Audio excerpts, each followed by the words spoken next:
Olá, estamos começando o terceiro vídeo da série Paulo Freire na Escola da Vida e hoje a gente traz um tema absolutamente atual. Eu posso dizer que infelizmente ele é atual há séculos, né? Mas os últimos dias têm mostrado cada vez mais o acirramento em relação a ele, o aprofundamento que a gente precisa ter em relação a ele. E a gente não poderia deixar de comentá-lo e de localizá-lo na atualidade e pensar um pouco, como a gente está fazendo nessa série, as ideias do Paulo Freire que nos ajudam a pensar a situação relativa a ele. O tema é a questão do racismo, né? E por isso que a gente escolheu como tema principal desse terceiro vídeo dessa série por uma educação antirracista, né? A gente quer abordar, à luz das ideias do Paulo Freire, como é que a gente pode propor, com que valores, com que conceitos do Paulo Freire, não só do Paulo Freire, mas nessa série prioritariamente a gente pode propor uma educação antirracista, não só uma educação que comente o racismo, uma escola que se preocupe com isso no sentido do seu material didático, dos seus livros, das suas ideias, das aulas em si, de história e de outras disciplinas, não é? Mas uma educação que se proponha a combater desde das primeiras séries essa que é uma das coisas mais graves que a gente pode ter no nosso país, assim como em outros países do mundo. Você sabe muito bem que isso é uma coisa histórica, não é? Dos 500 e tantos anos que o Brasil tem depois que os portugueses nos fizeram colônia, não é? Nós temos aí 300 e tantos anos de racismo, não é? Quer dizer, a gente tem 60%, 70% da nossa história marcado a ferro com essa questão tão crucial e tão candente até hoje, não é? O que aconteceu recentemente nos Estados Unidos, recorrentemente o que aconteceu lá, é uma amostra disso, não é? Mas o que vem acontecendo no Brasil há décadas, há séculos, também é uma amostra muito poderosa dessa questão, não é? E ela nos remete à questão da desigualdade social, ela nos remete à fabricação ao longo do tempo de uma verdadeira cultura da exclusão, de uma cultura da desigualdade que foi sendo forjada ao longo da nossa história, não é? Isso é muito importante, é uma das nossas marcas, é uma das nossas mazelas e a gente tem que prestar atenção nela e tem que combater na medida de que isso também é um produto da educação. Não é que seja exclusivamente da educação, mas é claro que a educação, desde a colônia, a educação brasileira, colabora sim para que essa ideia tenha uma certa naturalidade, como se fosse natural, né? A desigualdade, o racismo, a fabricação de camadas subalternas na sociedade brasileira, né? Isso é uma coisa, que um autor importante, não é? Chamado Silvio Almeida, tem mostrado como um racismo estrutural.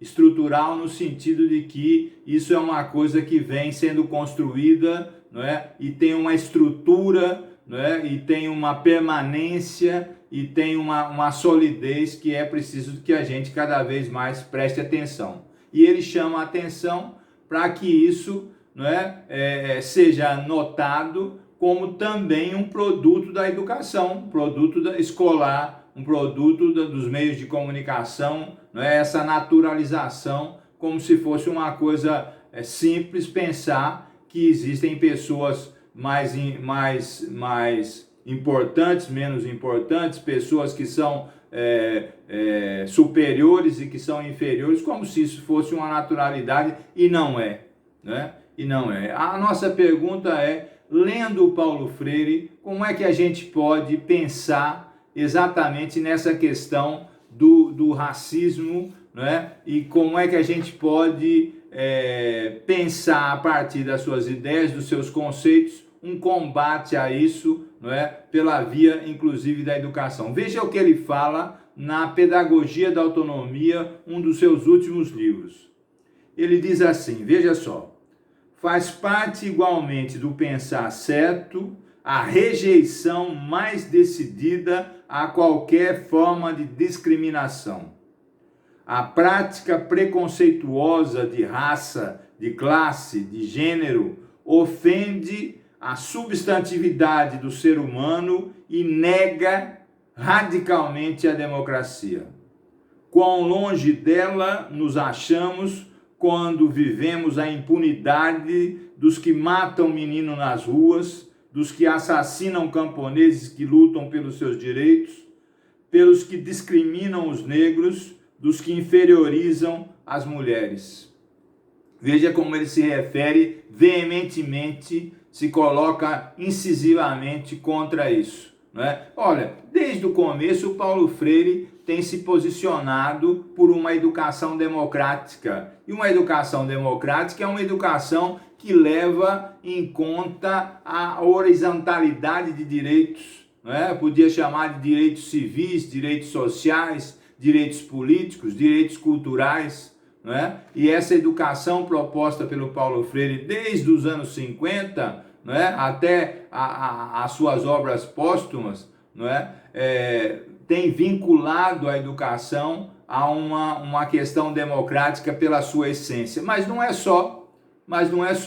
O Paulo Freire fala sempre de humildade. Não humildade para você baixar a cabeça para os outros baterem, mas a humildade no sentido de que as pessoas não são superiores às outras, não é? Em nenhuma situação. Ele fala sempre do diálogo, você sabe disso, não é? Ele fala sempre de uma questão da consciência crítica, não é? A sociedade cada vez mais, e a escola e a educação têm responsabilidade em relação a isso, precisa formar uma consciência crítica a respeito de vários assuntos, e essa questão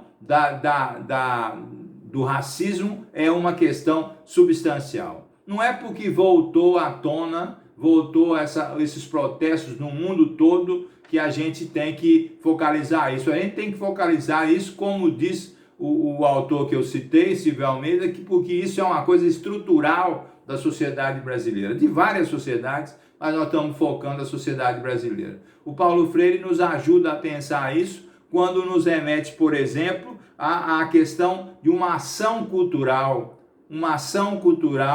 que venha incisivamente a colocar isso, não só como debate, como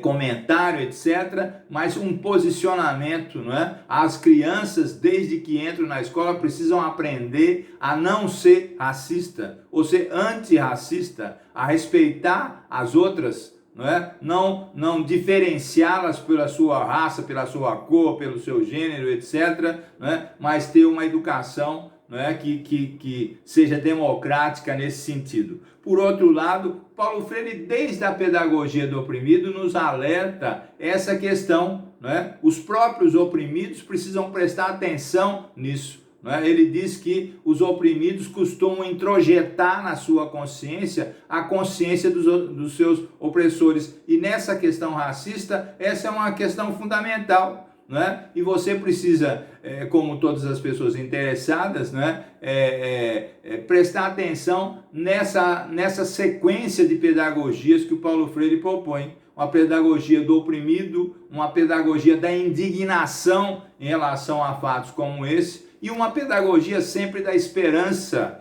de uma esperança de que, se isso é um produto social, se isso é um produto cultural, ou seja, se ele foi produzido, não é? Ele pode ser revertido. E uma das instâncias, não a única, mas uma das instâncias que pode ajudar a reverter isso, sem dúvida, são os processos educacionais, os processos escolares, nos seus mais variados níveis, desde a educação lá nas primeiras séries até a pós-graduação, até o pós-doutorado.